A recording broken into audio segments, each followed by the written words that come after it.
Nós já falamos sobre o nazismo diversas vezes aqui no canal. Mas nós podemos te assegurar o seguinte: existem muitas coisas sobre a Segunda Guerra Mundial que você não imaginaria nem nos seus piores pesadelos. O fato de que nem todo mundo sabe da existência de um diário muito especial é um ótimo exemplo. Um diário onde um dos ditadores mais infames de toda a história escrevia seus pensamentos mais íntimos. Adolf Hitler. Ele escreveu centenas de cartas e manuscritos que nós, meros mortais, sequer imaginamos o seu conteúdo. Mas podemos ter uma boa ideia se levarmos em consideração o famoso Minha Luta, Mein Kampf, cunhado pelo próprio ditador alemão, que acabou se tornando uma espécie de Bíblia do nazismo. Muito além disso, sob o comando de Hitler, muitas nações europeias viveram tempos negros. Milhões de pessoas viviam como se houvesse um fuzil apontado para suas cabeças o tempo todo. Será que você está pronto para descobrir as 3 coisas mais insanas que Hitler fez durante a vida? Eu sou Antônio Bocco e seja muito bem-vindo ao canal Fatos Desconhecidos.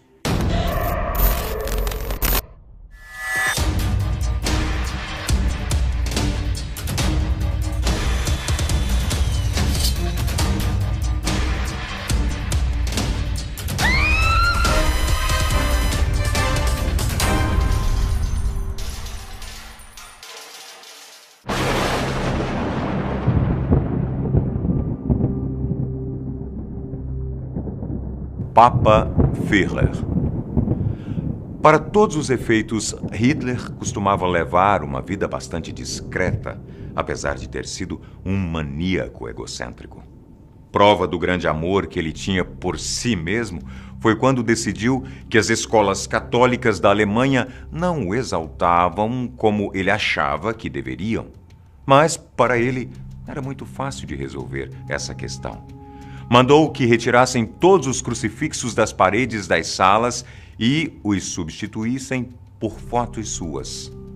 Não é como se as pessoas pudessem se manifestar contrárias a isso na época, mas depois de se colocar de modo figurado no lugar de Cristo, Hitler tomou uma decisão ainda mais ambiciosa. Ele pensou: se não posso ocupar o lugar de Deus, então ocuparei o lugar da pessoa mais importante para os cristãos, o próprio Papa. O que quase ninguém sabe é que isso fazia parte do plano de Hitler de acabar com todas as religiões existentes e se declarar Deus da Alemanha. Pelo visto, o Vaticano não se deixou intimidar, porque começou a denunciar publicamente as ameaças e intimidações que recebia do Führer. E não só isso, veio a público com todos os fatos para provar que Hitler era um verdadeiro terrorista dos direitos humanos. Para revidar as afrontas do Papa, Hitler convocou generais para o seu escritório a fim de bolar um plano de ataque ao Vaticano. A ideia era levar as tropas para tomar o país a qualquer custo, proteger os documentos que a Igreja guardava e levar o Papa como prisioneiro. Falando assim, até parece que Hitler planejou o ataque no melhor estilo James Bond, bastante chamativo e dramático. Mas não se resumia a isso, porque havia uma segunda fase. Depois que os soldados nazistas tomassem o controle do Vaticano, o plano era que um segundo pelotão de alemães viesse como os salvadores da pátria, dizendo que os responsáveis pela invasão eram, na verdade, a máfia italiana, e que haviam matado o Papa no meio da confusão. Aparentemente, os alemães estariam ali para salvar o Papa, quando o objetivo real era matá-lo. O que mais bizarro nisso tudo é que matar o Papa Pio XII não garantia nenhuma vantagem a Hitler ou ao seu governo nazista. No fim, tudo se resume a um ato de vaidade extrema de uma das mentes mais insanas da história. E consegue ficar ainda pior: fábrica de bebês nazistas. Hitler e seus aliados tinham uma fixação meio estranha por bebês. Durante a ascensão do Führer, milhares de crianças fizeram parte do programa Lebensborn, que tradução livre significa fonte da vida. As Lebensborn eram uma espécie de creche que preparava as crianças para serem cidadãos alemães perfeitos, física e intelectualmente. Não entendeu o que é que isso quer dizer? De uma maneira muito simples, as Lebensborn criavam essas crianças para estarem no auge da sua condição física e garantiam que todas elas estivessem de acordo com o padrão de beleza nazista. Isso quer dizer que as crianças recebiam uma dieta restrita e muito rigorosa. Eram educadas e doutrinadas a pensar e agir como um nazista. E acredite se quiser, tomavam banhos de luz ultravioleta para clarear os cabelos. Tudo para transformar os bebês em crianças brancas e louras, de acordo com o que o Estado considerava ideal. Aí você nos pergunta, mas de onde vinham tantos bebês? A resposta é de diversos lugares, e a expansão do território alemão foi decisiva para isso. Durante as invasões, os soldados escolhiam as jovens de melhor aparência para procriarem. No melhor estilo Gengis Khan, os alemães nazistas viram nesses bebês a chance de dar início a uma era ariana, com uma raça sorridente, loura e de olhos azuis. As jovens que tinham a sorte de engravidarem, se é que podemos chamar isso de sorte, eram levadas para as Lebensborn, mas não eram prisioneiras. Elas tinham liberdade de escolher duas coisas: ficar para viver com os filhos e adotar, sob todos os aspectos, o modo de vida alemão, ou então irem embora sem seus bebês. No caso das mães irem embora das Lebensborn, as crianças órfãs eram adotadas por famílias alemãs que viviam próximas das fronteiras do país. Estranho seria se os nazistas não tivessem se aproveitado da situação a ponto de sequestrar crianças dos países vizinhos, incluindo judeus que viviam na Polônia.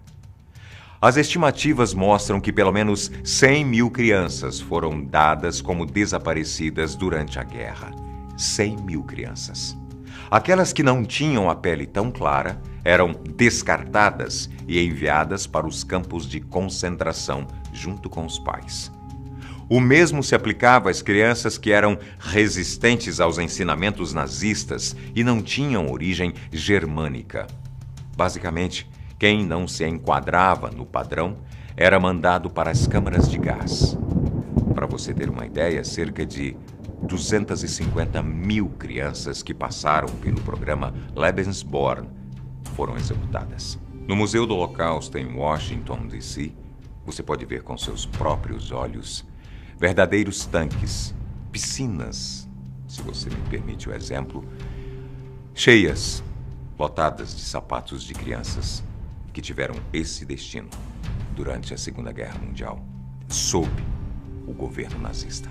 Surpreendente mesmo é o fato de que muitas famílias judias preferiam entregar seus filhos para o Lebensborn, com a esperança de que elas não fossem levadas para os campos de concentração.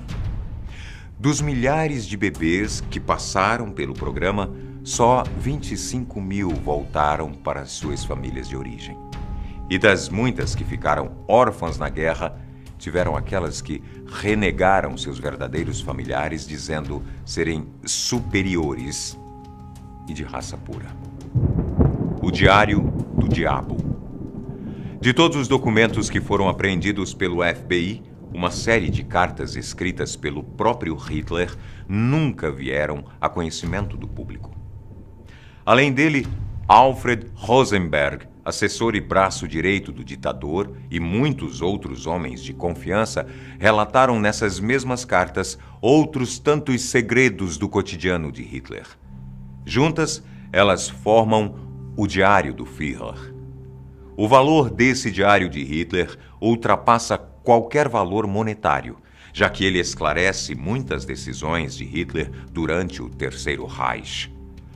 Algumas chegam a ser extremamente contraditórias se tomarmos como verdade a máxima que ele detestava todo e qualquer judeu. Pode parecer uma ideia completamente louca, mas Hitler chegou mesmo a proteger alguns judeus, mas os escolhia a dedo.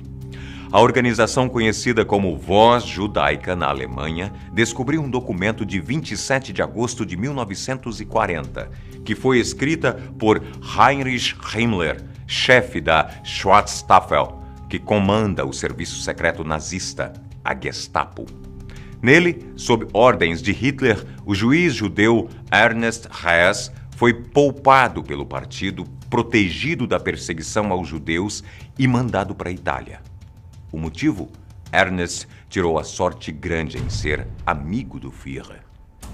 Você pode até duvidar que Hitler tomou a decisão insana de proteger um judeu, mas graças à comparação entre documentos oficiais, historiadores já comprovaram que a carta de ordem é mesmo verdadeira. Até onde se sabe, o juiz Hess voltou para a Alemanha antes do lugar se tornar novamente um território seguro para os judeus. Outra coisa que ele não sabia era que a ordem de Hitler havia sido revogada, então ele acabou capturado e obrigado a trabalhar como escravo. Ele poderia ter morrido no momento em que voltou à Alemanha, mas sua influência e contatos o fizeram escapar da morte. Hess acabou se tornando chefe numa ferrovia em Frankfurt e morreu em 1983, quase 40 anos desde o fim do nazismo. Esse é só um dos muitos arquivos que estão sob proteção de juízes e advogados. E com certeza, existem outros trechos que podem não ser divulgados jamais. Pelo que dizem, essas cartas que formam o Diário de Hitler poderiam incitar uma nova onda de comportamentos radicais. Estes foram as 3 coisas mais insanas que Hitler fez durante a vida. E não se esqueça, os psicopatas estão em todo lugar.